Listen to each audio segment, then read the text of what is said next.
Alors déjà on manifeste parce qu'il y a une déclaration du MEDEF comme quoi ils voulaient supprimer les annexes 4 intérimaires, annexes 8 et 10 le statut d'intermittent. Et hier on a monté un collectif qui s'appelle le CIA, le collectif des intermittents de l'Aveyron. Et hier on a fait notre première action en occupant le siège du MEDEF à Rodez. Ensuite si aujourd'hui on vient devant la préfecture, c'est pour aussi dénoncer la collusion entre l'État et le MEDEF qui clairement privatise et libéralise, alors que nous ce qu'on réclame c'est que l'État joue son rôle d'arbitrage et qui mette en avant le droit social et pas le droit des patrons et du capitalisme. D'accord, les dangers imminents pour vous avec la menace de... Eh ben là clairement il suffit qu'il y ait un syndicat qui signe au niveau de la commission paritaire pour qu'on puisse mettre en application la demande du MEDEF. Mais après il n'y a pas que le MEDEF, il y a la CGPME aussi et l'IPA. D'accord. Et donc on sait déjà que le statut d'intermittent est précaire. Est-ce que vous pensez que ça va encore plus renforcer la précarité de vos métiers? Ah, ça va le renforcer, oui. Mais après le problème c'est que ça va au-delà du statut d'intermittent, du régime d'intermittent, c'est que c'est tous les salariés qui sont attaqués par rapport à ça. C'est l'assurance chômage dans sa globalité qui est attaquée par le patronat. Et par la suite c'est aussi le code du travail et le pacte de responsabilité qui va être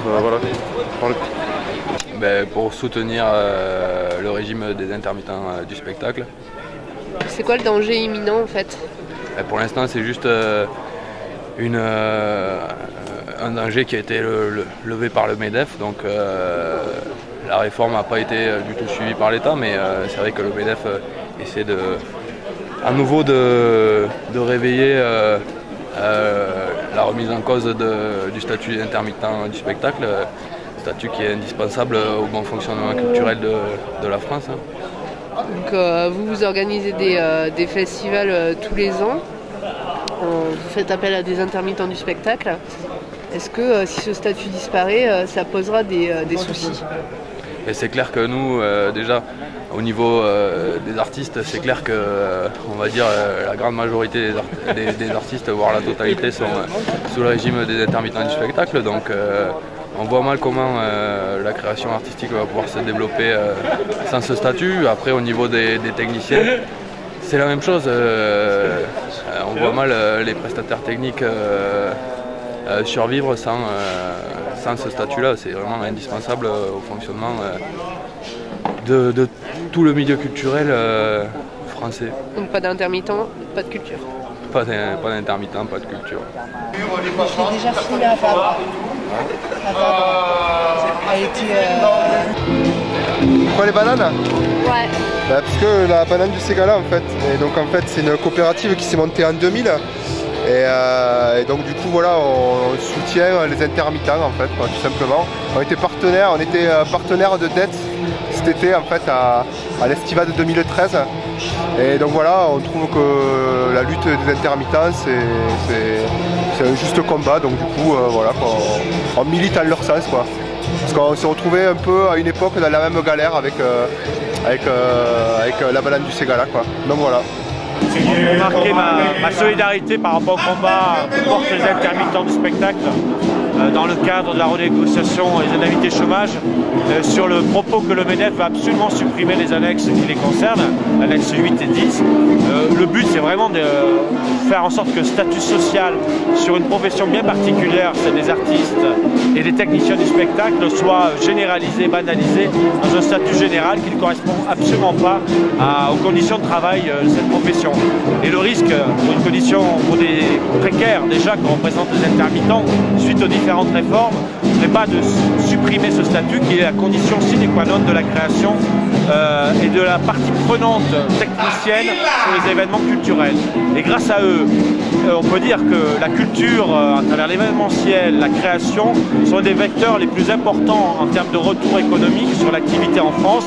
Et il est absolument inadmissible que le MEDEF veuille s'en prendre à ce champ-là, alors qu'évidemment la France est aussi un pays de culture grâce à eux.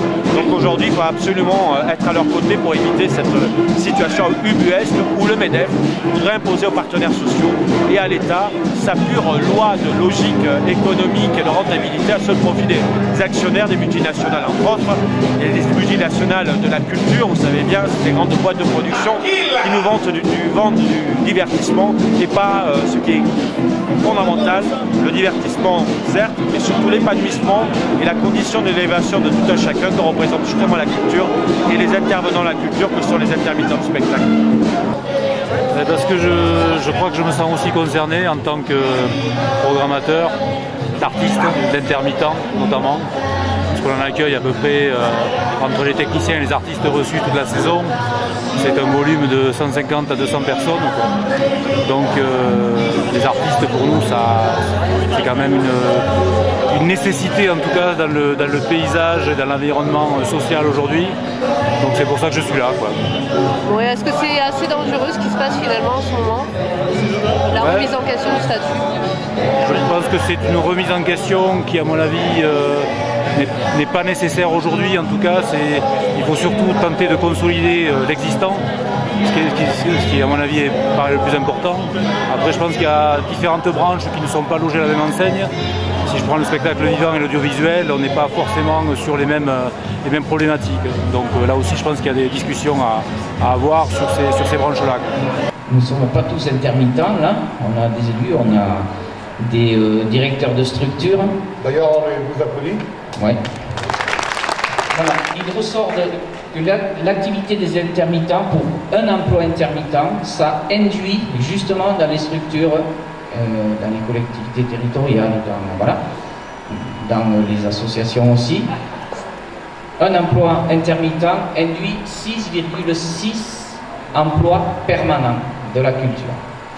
Donc bien évidemment, avant de laisser la parole à Benoît, je terminerai par simplement, s'il n'y a plus besoin de musiciens, s'il n'y a plus besoin de conteurs, s'il n'y a plus besoin d'acteurs sur les planches, il n'y a plus besoin de techniciens.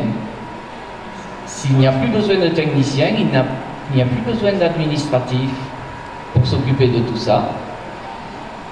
Et voilà, et c'est comme ça que la culture, je vous laisse juger.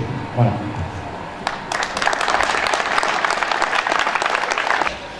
Ici, alors là nous avons un tableau qui est très intéressant quand même. Vous voyez qu'au début du siècle dernier, là en 1900, il y avait beaucoup de travailleurs. Et puis la courbe, elle bouge. On est en 2200, on a fait une prospective. Il y a très peu de travailleurs. On a regardé les patrons, en gros jusqu'aux années 50, 60, 70, ils étaient nombreux. Et puis, ils sont de moins en moins nombreux, eux aussi. Par contre, les profits, ils s'envolent vers l'infini.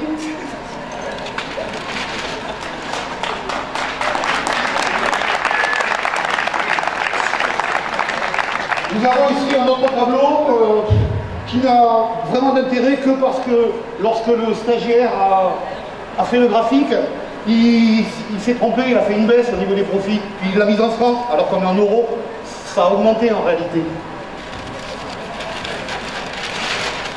Et on arrive maintenant au clou de la soirée, notre projet à nous, MEDEF. Vous pouvez remarquer que aujourd'hui, on aime bien représenter des camemberts. Nous avons ici une part qui représente les salaires, nous avons une part ici qui représente les profits, et une part ici qui représente les charges sociales. Normalement, là, vous auriez dû faire vous, les charges sociales. Notre objectif est d'arriver à un camembert, donc il y aura beaucoup de profits et une petite part de salaire. Ce qui revient à dire que notre ennemi, c'est les charges sociales. Voilà l'objectif du patronat. Alors, bien sûr, vous avez compris que tout ceci, c'était une comédie, c'était une mise en scène. Nous avons donc décidé, par le biais de l'éducation populaire, les plus jeunes ne connaissent pas, mais les plus anciens en parleront aux plus jeunes. Donc, vous avez ici un marqueur, et c'est tout simple, toi aussi, manipule les chiffres, dessine ton graphique. Il y a une porte, messieurs, de remédier au mal. Il faut redresser, pour ainsi dire, l'esprit du monde. Il faut c'est la grande mission, la mission spéciale du ministère de l'Instruction publique. Il faut relever l'esprit de l'homme, le tourner vers la conscience, vers le beau, le juste, le vrai, le désintéressé, le grand. C'est là, et seulement là, que vous trouverez la paix de l'homme avec lui-même, et par conséquent, la paix de l'homme avec la société. Pour arriver à ce but, messieurs, que faudrait-il faire? Il faudrait multiplier les écoles, les chaires, les bibliothèques, les musées, les théâtres, les librairies. Il faudrait multiplier les maisons d'études où l'on médite, où l'on instruit, où l'on s'instruit, où l'on se recueille, où l'on apprend quelque chose, où l'on devient meilleur. En un mot, il faudrait faire pénétrer de toutes parts la lumière dans l'esprit du peuple, car c'est par les ténèbres qu'on le peut. Ce résultat, vous l'aurez quand vous voudrez. Quand vous le voudrez, vous aurez en France un magnifique mouvement intellectuel. Ce mouvement, vous l'avez déjà. Il ne s'agit pas de l'utiliser et de le diriger. Il ne s'agit que de bien cultiver le sol. L'époque où vous êtes est une époque riche et féconde. Ce ne sont pas les intelligences qui manquent, ce ne sont pas les talents, ce ne sont pas les grandes aptitudes. Ce qui manque, c'est l'impulsion sympathique, c'est l'encouragement enthousiaste d'un grand gouvernement. Je voterai contre toutes les réductions que je viens de vous signaler et qui amoindriraient l'éclat utile des lettres, des arts et des sciences. Je ne dirai plus qu'un mot aux honorables auteurs du rapport. Vous êtes tombés dans une méprise regrettable. Vous avez cru faire une économie d'argent. C'est une économie de gloire pour vous. Je la repousse pour la dignité de la France. Je la repousse pour l'honneur de la République.